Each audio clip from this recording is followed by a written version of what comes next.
Cənnətdə xüsusi bir yer yaradıb, insanları sevindirənlərin yeridir. Darul Fərəh.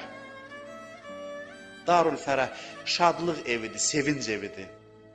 Orada sevinç bəxş eləyənlər. Eşitmişsiniz deyir ki, filan kəsin cəmaatı narahat eləyənə filan qədər savab verilir. Deyir, əzab verilir. Cəmaatı şad eləyin, qəmləndirməyin. Bir dənə bu qəm istisnadır.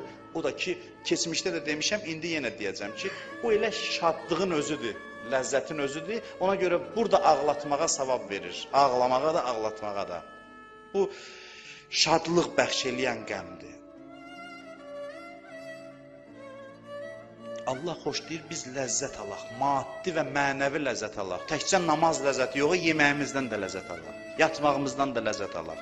Amma bir şeydir ki, həm maddi ləzzət al, həm mənəvi, amma maddiyə çox qərq olma ki, bundan məhrum olasan, mənəvidən məhrum olasan. Ona görə deyir, haramdır. Haramdır, yəni bunu dolduracaqsan içi və o birisindən məhrum olacaqsan. Ondan səni məhrum edəcək.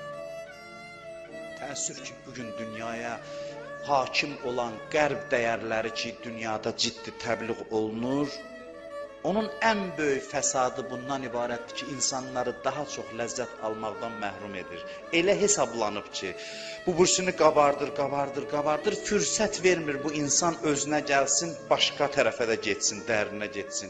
Bax, qərb dəyərlərinin ən böyük fəsadı budur. Fəsadı hərdən elə bilirsiniz ki, ancaq məsələn açıq-saçıqlıqdır, müsəlman ölkələr onlarda keçib. Söhbət dəyərlərin, o sistemin ziyanlığından gedir. Ziyanı bundadır ki, maddiyyatı çox qabardır ki, mənəviyyatdan əsər əlamət olmasın. Və insan az ləzzətə qane olub, onda ilişib qalır. Ona görə deyərəm ki, insanlığın düşmənidirlər, bəşəriyyətin düşmənidirlər onlar. Onların mədəniyyəti, bütün inkişafını görürəm mən, kör deyiləm. Mən də oxuyuram, iki dənə də ali təhsil almışam. Mən savadsız adam deyiləm, o inkişafı görürəm.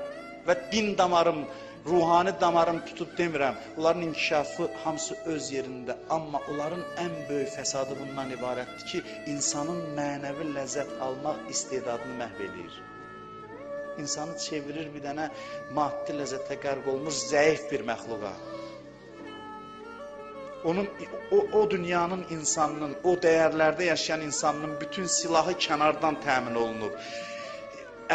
Belə deyək də, ancaq qıraqdan kömək alır. İçindən qüdrət əldə eləmə mexanizmi yoxdur. Daxildən qüdrət əldə eləmə mexanizmi yoxdur.